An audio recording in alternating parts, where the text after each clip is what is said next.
Concernant bien sûr les forces et les faiblesses des 4 candidats à la présidence de la Confédération africaine de football. Alors, Patrick Guité, que dites-vous? Quelles sont les forces et faiblesses? On commence bien sûr par le nôtre. Jacques Anouma. Oui, c'est très bien de commencer par Jacques Anouma, puisque les candidats pour la Côte d'Ivoire. Mais doit-on parler en ces termes de force et de faiblesse quand on sait qu'il y a quelques années, Ahmad Ahmad affrontait Issa Hayatou, Ahmad Ahmad l'inconnu, affrontait Issa Hayatou et finalement c'est lui qui a battu donc, le grand baobab camerounais. Donc il ne faut pas parler en ces termes, ce sont ceux qui iront convaincre le maximum de présidents de confédération, eh bien, c'est celui-là qui sera président de la CAF. Donc, il faut agiter ces arguments. Les présidents de fédération vont répondre à ceux, je vais dire, qui répondront tout simplement à leurs attentes. Vous avez des attentes au niveau financier, de projet. Donc, c'est là où les 4 candidats, en tout cas les 3, doivent tout simplement se battre pour aller au sommet donc, de la CAF. D'accord. Capitaine, nous avons 4 candidats. Un Mauritanien, un Sud-Africain, un Sénégalais et bien sûr un Ivoirien. Leurs forces et faiblesses que vous avez pu relever. En fait, ce que j'ai pu noter et qui est, je crois, notre avantage, c'est que M. Jacques Anouma a une expérience de la CAF. Il a une expérience donc de la gestion aussi bien à la base parce qu'il gère un club, il a géré une fédération, il a fait partie il a travaillé à la CAF, il a même travaillé avec la FIFA. Donc, c'est quelqu'un qui a fait pratiquement toutes les étapes.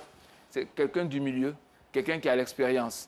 Avec lui, dans la même situation, on peut ajouter le président de la Fédération sénégalaise, Senghor, qui a lui aussi une grande expérience, en plus qui est un élu local, donc vraiment qui est un homme de gestion d'un certain niveau. Ceux qui, sur ce plan-là, me paraissent avoir des faiblesses, ce sont le Sud-Africain, qui lui, c'est vrai, c'est un homme d'affaires prospère, mais pour l'instant, au niveau de la gestion du football, on ne connaît que sa gestion de son club. On ne sait pas qu'est-ce qu'il a comme autre... En tout cas, personnellement, je ne sais pas. J'avoue que je ne le connais pas beaucoup, mais je ne sais pas ce qu'il a comme autre fait d'armes qui montre son expérience. La faiblesse pour tous ces candidats, moi, je vais vous le dire, c'est l'état d'esprit des électeurs. Je n'ai jamais eu l'impression, et je l'ai déjà dit sur ce plateau, que les électeurs, les présidents de fédération étaient intéressés par le développement du football africain. Donc, je ne crois pas que leur choix soit basé... Mais qu'est-ce qui motive votre impression?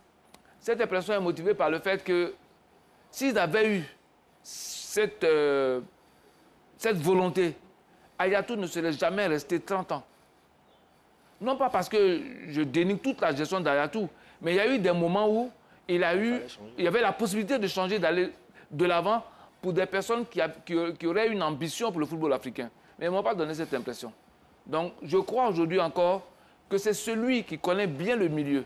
C'est celui qui sait avoir les mots et les contacts qui sera le président.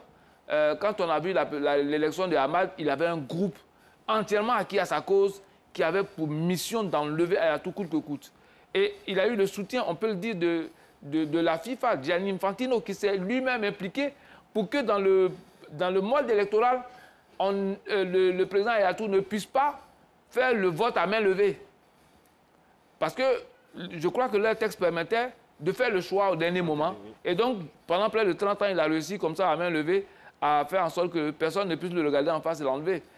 Ce qu'on a appris, et je le dis en prenant les pincettes, c'est qu'il a fallu le vote à bulletin secret pour que Ahmad puisse passer. Aujourd'hui, donc, cela démontre que les présidents de club sont le vrai problème de cette élection. Pour moi, les 4 candidats sont des très bons candidats. Ils ont les atouts pour bien gérer, ils ont les éléments, en tout cas pour ce qu'on sait d'eux, pour faire de bons présidents de confédération. Mais est-ce que les électeurs et les présidents de fédération sont intéressés par le développement du football africain? Pour moi, c'est la vraie question.